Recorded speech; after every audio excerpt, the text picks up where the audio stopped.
Hello, I am Cameron Semple, and today I'll be talking to you and giving my opinion about free speech on social media.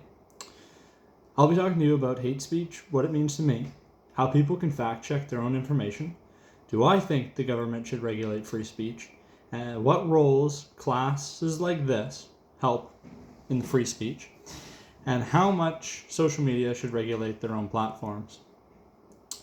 Hate speech, or what some people classify hate speech as, will always be around. The whole country will never fully agree on what should and should not be said on social media.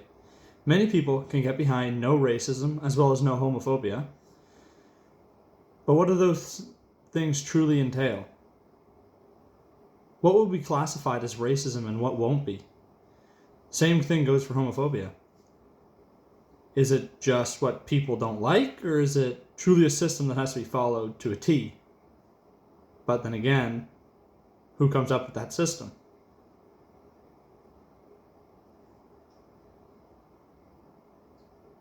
Personally, I don't think hate speech, by definition, is real.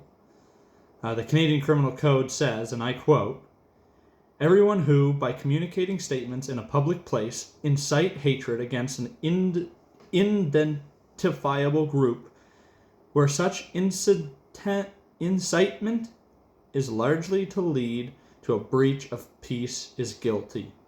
End quote. Section 319(1). What does that really mean?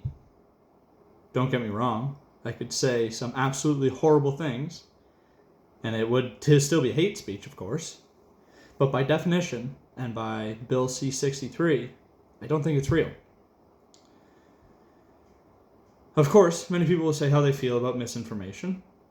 It is a true problem, but not the way many people might think. Yes, every news outlet messes with the article a little, makes it seem more liberal or conservative, but it truly seems like when a conservative message is being pushed, the news outlets try and cover it up. Now, my trick in fact checking is quite frankly reading both sides of the argument.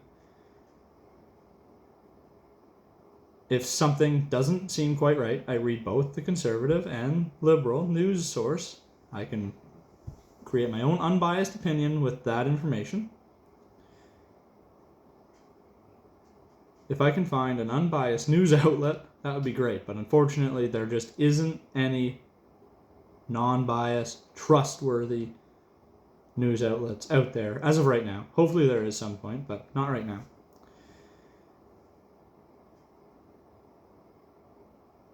Should the government regulate free speech? I think you already know what I'm going to say. No. We live in Canada, not North Korea. I can tell Justin Trudeau that he's a horrible leader right to his face, and nothing will happen to me, as it should, because it's my opinion. If I did that to Kim Jong-un, I'd be shot dead right there. Maybe I'd be sent to a labor camp for the rest of my life. But it's not free speech if the government regulates it. I mean, Canada doesn't technically really have free speech, but nowhere in the world really does besides the US because it's their First Amendment in their Constitution. Like I was saying, if the government regulated what we can and cannot say, it's no longer a democracy. We would live in a dictatorship. Now, as for this class, I think this class is very important to uphold free speech in our society. As example, during our very first discussion board, I say probably 3/4 of the people think there should be regulations on free speech, but now I only saw one person make that argument. Classes such as this truly make people think outside the box and think that think things that they have never thought of before. And some people may change their mind and some may not, and that's amazing. It's a great part of democracy. Every single social media platform regulates their own platform differently. For example, let's compare X, formerly known as Twitter, and Instagram. X is majority owned by Elon Musk, and he allows anything on his platform as long as it's not videos of people doing heinous crimes, which, of course, you wouldn't want that. Instagram, on the other hand, likes to restrict people what they can and cannot post. Yes, some of the restriction is from Trudeau's Bill C-63, as I mentioned earlier, but a lot of it is because the loud minority wants to see those changes. All in all, my opinion has not changed over this course.